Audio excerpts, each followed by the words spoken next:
October 11, 1943, 10:00 a.m., 20,000 feet above New Guinea. Colonel sat in the cockpit of his P-47 Thunderbolt and watched something impossible. Below him, over the Japanese stronghold at 6 climbed toward him. They rose like paper kites on an updraft, weightless, graceful. When they turned, they snapped around as if mounted on rails. Looked at his own wings, 850 caliber machine guns, thick metal slabs. His plane weighed 14,000 pounds fully low. The heaviest single-engine fighter ever built. The cockpit was a greenhouse, glass bubble trapping the Pacific sun, cooking him alive. Sweat pooled in his flight suit. His oxygen mask stuck to his face. The instrument panel shimmered in the heat. But he wasn't sweating from temperature. He was sweating because those zeros below, each weighing 5,000 pounds, were climbing at 70 degrees. And his 7-ton bathtub couldn't climb fast enough to stay above them. The zero weighed 5,000 pounds, super light aluminum, no armor, no self-sealing tanks, a flying gas can, but it could turn inside a dime's radius and climb like a balloon. The P-47 was a brick, designed by Alexander, who believed in more armor, more guns, more engine. It stood so tall mechanics needed ladders to fuel it. This weight was a death sentence. 1943 air combat rules were simple: turn and burn. Turn wins. Try to turn a 7-ton P-47 against a zero, you died. The heavy plane would slide, while the zero cut inside and put cannon shells into your cockpit. Other pilots called it the flying bathtub. British pilots joked the cockpit was big enough to run around inside dodging bullets. The mockery was fear. If the engine quit on takeoff, it wouldn't glide. It would drop like a piano. The real problem wasn't weight. It was heat. The R-2800 Double Wasp was a masterpiece. 18 cylinders, 2,000 horsepower, but pushing 7 tons through humid Pacific air required every horse. The engine was always 30 seconds from heat stroke. Heat is the enemy. Compress fuel and air, ignite it, get power. Also get enormous heat. Try to squeeze more power by increasing manifold pressure, the heat spikes. Cylinder heads soften, pistons crack, fuel detonates early, knock like a hammer on metal. Then the engine explodes, tears itself apart, shrapnel through the cowling. The generals put a red line on the throttle. Maximum, 52 inches of mercury manifold pressure. Push past that, risk court-martial, turn a precision engine into a grenade. This restriction drove pilots insane. They knew the engine had more to give, but they were chained by temperature. They'd be climbing, watching zeros pull away, jamming the throttle forward. Manifold pressure would hit 52 inches. Temperature would spike to 260 degrees Celsius. Engine would sound rough. They'd have to back off. Watch helplessly as enemy fighters climbed away to set up the kill. Right now at 20,000 feet felt every pound. The zeros climbed steep. His squadron was heavy. If the zeros got above them, the fight was over. His gauges, cylinder temperature 248 degrees, manifold pressure 52 inches. Red line. He was getting everything the manual allowed. 2,000 horsepower. Not enough. He needed more. Needed to break rules. Needed to cool the fire so he could cram more air in without melting pistons. He needed a miracle. But there was no miracle, just physics. Just 7 tons being outclimbed by a paper airplane. 3 weeks earlier, October had brought no relief from the heat. Airfield sat in a valley that trapped humidity like a wet blanket. The P-47 sat on pierced steel planking, baking under the sun. Stood in the shade of a maintenance tent watching his crew chief inspect the engine. The cowling panels were open. The massive radial engine gleamed with oil and heat shimmer. Same problem every bird, Sergeant Mike said, Brooklyn accent, hands black with grease. We're running these engines at the edge. 1 degree hotter, we cook pistons. Wiped sweat from his face. The zeros climb away from us every time. We need more power. Manual says 52 inches, manifold pressure maximum. Manual was written in Connecticut, not New Guinea. Looked at him, you want to push past the red line. I want to stay alive. The crew chief climbed down and pulled a rag from his pocket. Problem isn't the power, Engines got power. Problem is cooling. You cram more fuel-air mixture into those cylinders, temperature goes ballistic. Metal can only take so much before it turns to liquid. Had heard this explanation a dozen times. The R2800 was magnificent, but magnificent engines still obeyed thermodynamics. Heat was the enemy. Over the next week, they tried everything. First theory, fuel quality. Maybe the problem was the fuel. They were getting 100-octane gasoline, good fuel, but what if they could get better? Higher octane withstood higher compression before detonating. Racing engines used 115 octane. Maybe premium fuel could squeeze more power without hitting thermal limits. Command talked to Supply. Supply found a batch of 115 octane intended for prototypes, 55 gallons, one test flight. They filled Thunderbolt, ground crew filtered it twice, topped off tanks at dawn. Took off as sun broke over the Owen Stanley Range, climbed to 15,000 feet, leveled off, pushed throttle to full military power. Different, smoother, the roughness disappeared. Manifold pressure climbed to 52 inches, red line. Cylinder temperature, 252 degrees, holding steady. Airspeed, 340, better, maybe 5% improvement. But then he tried to push further. He wanted to see what would happen if he really opened it up. Leaned the mixture, pushed manifold pressure just past the red line, just 54 inches, just to see. The temperature gauge spiked immediately. 255 degrees, 260 degrees, 265 degrees Celsius. Warning light flickered red. The engine note changed, developed a rough edge. A cylinder started missing. He pulled the throttle back instantly, enriched the mixture, let the temperature drop into the safe zone. Same wall, same thermal limit, same physics. The high-octane fuel gave him slightly smoother operation. Maybe 5% more efficiency, but it didn't change the fundamental equation. 7 tons of airplane still required enormous power. That power still generated enormous heat. That heat still hit the same ceiling at 52 inches of manifold pressure. A Zero could still outclimb him. A Zero could still turn inside him. A Zero could still dance around him at altitude, while he muscled his brick through the air like a locomotive climbing a hill. He landed 20 minutes later, met him on the flight line as the propeller stopped. Better, the crew chief asked. Better, not enough.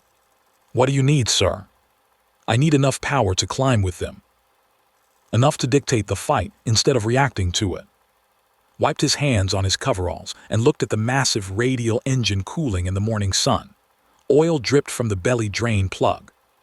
With current cooling capacity, Colonel, you've got all the power this engine can handle without melting. You push harder, you're going to melt pistons. Simple as that. Physics doesn't care about tactics. Stared at the 18 cylinders arranged in their perfect circle. Each one a carefully engineered miracle. The Army had spent millions developing this. Thousands of engineers had calculated compression ratios and thermal expansion. But somewhere in those calculations, someone had drawn a line. 52 inches of mercury. That was the limit.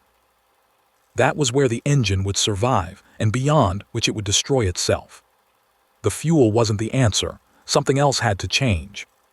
But what? If fuel wasn't the answer, maybe airflow was. Captain Thomas Ridley, the engineering officer, was an MIT graduate who designed racing engine cooling systems. He spread technical drawings across a table.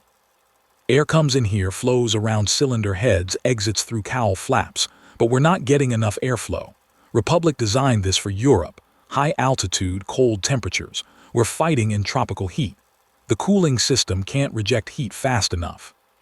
The theory made sense. Enlarge the cowl flaps 30%, add air scoops to lower cowling. Increase cooling airflow 40%. Drop cylinder temperatures 20 to 30 degrees. That was the margin they needed. Maintenance crews worked through the night, cut new openings, fabricated larger flaps, installed modifications on P-47. Dawn, October 19th. The new scoops looked aggressive. Functional. Looks fast, said. Let's see. Takeoff felt wrong immediately. The Thunderbolt accelerated slowly, like pulling a trailer. At 12,000 feet, airspeed read 325, 30 slower than normal. Climb rate 1,600 feet per minute, should be 2,000. The modified cowling created more drag than it eliminated heat. More airflow meant more resistance. He pushed throttle to 52 inches. Temperature still hit 258 degrees. The extra airflow helped marginally, but the drag penalty was devastating. He'd gained 10 degrees of cooling, but lost 50 and 400 feet per minute climb rate. A zero would destroy him. He landed, slower climbs worse, he told. More airflow, more drag. Always a trade-off. They tested variations over 2 days. Smaller scoops, different angles, every modification that improved cooling destroyed performance. On day 3, removed everything, restored original cowling, back to square one. 2 theories, both failed. High-octane fuel, marginal improvement. Modified cooling, performance disaster. Nobody had figured it out. Nobody had found the solution to make the bathtub climb with zeros. The solution wasn't outside the engine, not in the fuel, not in the airflow. It was hiding inside the cylinders, but nobody was looking there. October 23rd, mission briefing 5:30 hours. Led 4 P-47s. Target, Japanese Convoy 2. Intelligence reported 20 to 30 escort fighters. They climbed to 22,000 feet. At 7:15 contact, 12 zeros already climbing. Watched his gauges. Vertical speed, 1,800 feet per minute. The zeros, maybe 2,500. Cylinder temperature, 252 degrees. Manifold pressure, 52 inches. Red line, everything the manual allowed. The zeros reached 24,000 feet. Above them, tactical advantage, Japan. Hobo flight, break right and extend. We're going home. They dove. Mission failure. The convoy would get through. Japanese reinforcements would reach. Still losing the climb race. After debriefing, sat alone in the ready tent. He pulled out the R2800 technical manual, hundreds of pages. He'd read it before, but he read it again. Most was standard, compression ratios, ignition timing. Red line specifications. But page 47 had something different. War emergency power, restricted use only. In extreme tactical situations, war emergency power may be engaged for periods not exceeding 5 minutes. Emergency injection system available if activated. Emergency injection system. No explanation, no details. Just a reference to another manual. Injection of what? Into where? He found in the maintenance tent. Sarge, emergency injection system on the R2800. What is it? Wiped grease from his hands. There's a tank in the fuselage. 15 gallons, tubes to each cylinder. Flip the switch, it sprays liquid into the intake. What does it do? Cools combustion. Drops cylinder temperature 40 degrees. Lets you push more manifold pressure. How much more power? Maybe 500 horsepower. Could push to 70 inches manifold pressure. 500 horsepower. The difference between being hunted and being hunter. Why aren't we using it? Command says emergency only. Safety wire through the switch. Break it, you violate orders. Led him to the aircraft. Opened an access panel. Pointed to a small toggle switch with copper safety wire threaded through the guard. Flip it forward, pump engages. But if the engine can't handle it, best case you melt pistons. Worst case it grenades, connecting rods through cowling. Forced landing in enemy territory. And if it works, fastest climbing fighter in the Pacific. Stared at the safety wire, the boundary between approved operation and experimental danger. 2 theories tested, both failed, but this was different. This attacked heat directly. From inside the combustion chamber. Tomorrow morning, make sure the tank is full. Sir, if this goes wrong. If this goes wrong, 1 pilot dies. If we keep losing climbs, many pilots die. Nodded, 15 gallons, 5 minutes at full injection. Plenty of time. Nobody understood why the system was restricted. Nobody had tested it in combat. Nobody knew if the thermal margins were real or just conservative engineering. Tomorrow he would break the wire and flip the forbidden switch. Tomorrow he would prove the engineers wrong or catastrophically right. October 27th, 600 hours. Walk to his P-47 alone. No wingman. If this went wrong, only one pilot would die. The tank was full. 15 gallons water methanol mixture. 50-50 blend. Water for cooling. Methanol to prevent freezing at altitude. The safety wire was still there. Snapped it with his fingers. The wire fell away. He took off, climbed to 20,000 feet. At 6:45 he spotted 6 Zeros patrolling over. They turned toward him, started climbing. Same test, heavy P-47 versus light Zeros. He pushed throttle to 52 inches.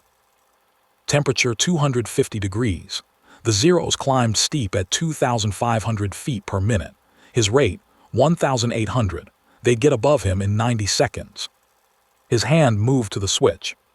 He flipped it forward. 2 heartbeats. Then he felt the change. The engine smoothed. The airframe felt lighter. He pushed throttle past the red line. Manifold pressure climbed. 55, 60, 65, 70 inches. Impossible. But the temperature gauge was dropping. 250 degrees. 240, 230, 220. Temperature falling while power rising. The water methanol sprayed into the intake. During combustion, water flash evaporated. Evaporation absorbs heat. The cylinder head stayed cool because water stole heat from combustion. Cooler temperatures meant more air and fuel. More air and fuel meant more power. Methanol prevented freezing and added its own energy to combustion. Simple physics, revolutionary effect. Airspeed 360, 380, 400, 420, 450. Vertical speed 3,000 feet per minute, faster than the Zeros. The Japanese pilots saw it, their lightweight fighters straining at 70 degrees. The 7-ton American brick overtaking them, going vertical. Pulled back 60 degrees, 70, 80, nearly straight up. Temperature held at 220, manifold pressure at 70. He climbed through 22,000, 24,000, 26,000 feet, above the Zeros. He rolled inverted at 28,000, looked down, 6 Zeros still climbing trying to catch him. He dove, 450, 480, 500, 520. First Zero in gun sight. He fired, it disintegrated. Second Zero braking left, too slow. Engine exploded. Third Zero diving, he followed. Closed to 200 yards, fired. Cockpit shattered. 3 Zeros scattered. Ran. He chased one to 15,000 feet, could have destroyed it. Let it go, point made. He zoomed back to 25,000 effortlessly. Temperature, 215 degrees. Manifold pressure, 70 inches. Landing at maintenance crews expected carnage. Melted pistons, cracked heads. Opened the cowling. The engine was pristine, better than before. Water vapor had steam cleaned the cylinders. Carbon deposits gone, spark plugs spotless. How fast? Asked. Fast enough. The report filed didn't result in court-martial. It resulted in revolution. The generals looked at the combat film. They watched a 7-ton P-47 climb vertically past 6 Zeros. They watched it roll inverted at 28,000 feet. They watched it dive through the Japanese formation at 520 miles per hour. They watched 3 enemy fighters disintegrate under 850 caliber guns firing in perfect convergence. The evidence was undeniable. But it was also impossible according to every manual, every specification, every engineering limit they'd approved. The engineering team from and Whitney flew to New Guinea. They inspected its engine. They expected to find metallurgical damage, thermal stress fractures, premature wear. They found an engine that looked brand new. The water methanol injection hadn't just prevented damage. It had cleaned the engine, removed carbon deposits, extended component life. The engineers stared at the spotless cylinder heads and recalculated everything they thought they knew about thermal limits. The doctrine had been clear, written in official manuals, approved by command. The rules were explicit. Maximum continuous manifold pressure, 52 inches of mercury. Maximum cylinder head temperature, 260 degrees Celsius. Water methanol injection system. Emergency use only, maximum duration 5 minutes. Unauthorized activation, subject to court-martial. Colonel had violated every single rule. He ran 70 inches of manifold pressure, 35% over the published limit. He pushed cylinder temperatures to 300 degrees before injection cooling brought them down to 220. He used the injection system for the entire combat mission, not 5 minutes. He activated a sealed system without authorization, breaking the safety wire with his bare hands. The manual said, "Don't exceed 52 inches." Said, "Watch this." The result, the impossible became routine. By November 1943, the orders changed. Not quietly, not gradually, overnight. Safety wires removed from every P-47 in the Pacific Theater. Water methanol tanks topped off on every aircraft. Pilots briefed on the new procedures. War emergency power was no longer for emergencies.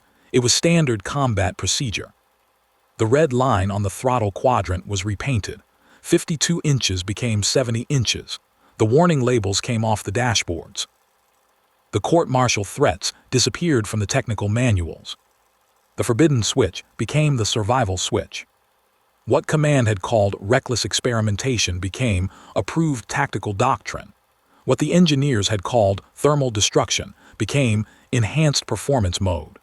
The system they'd sealed and restricted became the system they couldn't deploy fast enough. Training changed immediately. New pilots arriving in theater learned to use water methanol on every combat mission. Veteran pilots who'd been flying for months suddenly had an aircraft that performed like it should have from the beginning. The P-47 Thunderbolt stopped being a joke. The flying bathtub became a predator. Pilots stopped fearing the zero. They learned that with water methanol engaged, they could dictate every second of combat. If a zero turned, they went vertical. If a zero climbed, they used their massive power to run it down. The British pilots who'd laughed stopped laughing. They watched American P-47s roar past them at 450 miles per hour, carrying enough ammunition to sink a destroyer. They watched the heavy American fighters climb away from everything Japan could put in the air. The tactical implications went far beyond air-to-air combat. Because the engine was now so powerful and so cool, the P-47 could carry a ridiculous amount of weight. The generals realized they didn't just have a fighter, they had a flying tank. They started strapping bombs under the wings. 500-pound bombs, then 1,000-pound bombs, then rockets. The P-47 became the premier ground attack aircraft of the war. The P-47 dove on German tanks in France and Japanese bunkers in the Philippines, unleashing storms of high explosives. Then it used its massive radial engine to power back out through the flak. Pilots came home with stories that sounded like fiction. Lieutenant James Walker returned from a mission over Germany with a hole in his right wing large enough to crawl through. The P-47 flew normally. Captain Richard Martinez took anti-aircraft fire that destroyed 3 of his 18 cylinders. The other 15 kept running. He flew 200 miles back to base. One pilot hit a tree at low altitude during a strafing run. The tree branch lodged in the cowling air intake. He didn't notice until landing. The engine had been breathing through a gap barely 6 inches wide. It never overheated. The ruggedness came from the air-cooled design. Water-cooled engines like the P-51 Mustang or the Spitfire were elegant. Efficient but fragile. One bullet in the radiator would drain the coolant. The engine would seize in minutes. The P-47 had no radiator, no coolant lines, no vulnerable plumbing. You could shoot a cylinder head clean off and the other 17 would keep pumping. The massive radial engine absorbed punishment that would kill any other fighter. Between 1943 and 1945, Republic Aviation built more than 15,000 P-47 Thunderbolts. They were flown by Americans, British, French, Russians, Brazilians in Italy, Mexicans in the Philippines. It became the most produced American fighter of the war. The aircraft destroyed more locomotives than any other fighter. More trucks, more tanks, more bridges. In the final year of the European War, P-47's flying ground attack missions broke the back of German logistics. Tanks couldn't move without fuel. Fuel couldn't move without trains. Trains couldn't move under skies filled with Thunderbolts carrying 2,500 pounds of bombs and 10 rockets. The statistics were brutal. A single P-47 squadron flying for 1 month in France, June 1944, destroyed 86 locomotives, 850 trucks, 15 tanks, 6 fuel dumps. The Germans called it fighter bombers. They feared the sound of the R-2800 engine more than they feared Allied heavy bombers. In the Pacific, the transformation was even more dramatic. Before water methanol became standard, P-47 squadrons struggled to maintain parity with Japanese fighters. After November 1943, kill ratios shifted dramatically. American pilots stopped being hunted and became hunters. Colonel continued flying. He didn't retire to a desk job. He stayed in the cockpit, racked up 22 confirmed kills, becoming one of the top aces of the Pacific theater. He flew with an aggression that bordered on recklessness, always pushing the throttle through the gate, always trusting the machine to hold together. But even the toughest machine has limits. Even the best luck runs dry. March 1944. Over the same jungles of where had first tested the water methanol system, he led a strike against Japanese bombers. A high-flying Zero caught him from above. Didn't bail out. He rode his Thunderbolt into the jungle canopy. Search teams found him years later, still strapped into the cockpit of the plane he'd taught to sprint. The war moved on. The P-51 Mustang arrived in theater and stole the glory. The Mustang was sleek, sexy, had the range to escort bombers all the way to Berlin and Tokyo. It was the sports car that ended up on recruitment posters. But the men who fought the dirty war, the war in the mud and the flak, knew the truth. The Mustang was a racehorse. The Thunderbolt was a workhorse. The P-47 dropped more bombs than any other fighter. It destroyed more trains, more tanks, more trucks than any aircraft in history. In France, it broke the back of the German army's logistics. In the Philippines, it shattered Japanese defensive positions. It did the heavy lifting while other planes took the pictures. By war's end, Republic had built 15,683 Thunderbolts, more than any other American fighter. But after 1945, they disappeared quickly. The jet age arrived. The massive piston-engine fighters were considered obsolete. They were scrapped, melted down for cars and toaster ovens. The jug that had saved thousands of pilots became scrap metal. Today, fewer than 10 airworthy P-47s exist worldwide. When you see one at an air show, it looks impossibly big. It casts a shadow that swallows the sleeker fighters parked beside it. When the engine starts, it doesn't whine like a jet. It barks, shakes the ground, smells of oil and high-octane gasoline. It's a dinosaur from an age of giants. Look closely at the cockpit. On the left side of the throttle quadrant, you might see the ghost of a copper wire. A safety wire snapped by a desperate hand in October 1943. The lesson of the P-47 isn't about engineering. It's about the difference between theory and reality. On paper, the Thunderbolt was too heavy. On paper, the engine was maxed out. On paper, the water methanol injection was dangerous. But war isn't fought on paper. How did a 7-ton bathtub outfight a lightweight samurai sword? One pilot chose physics over orders at 20,000 feet. The manual said, "Don't exceed the red line." Said survival requires more than caution. The engineers calculated thermal limits for normal operations, redefined normal. The doctrine changed. The manual was rewritten. The lesson remains. Rules are written for the average day. Survival demands the courage to break them when the day is anything but average. Forbidden Switch proved that innovation often looks like madness until it works. The pilots who sat in that greenhouse cockpit, sweating over the jungles of New Guinea, turned a flying bathtub into a rocket. They flew it straight into the heart of the enemy. That courage, not the engineering, not the horsepower, not the water methanol, that courage won the war.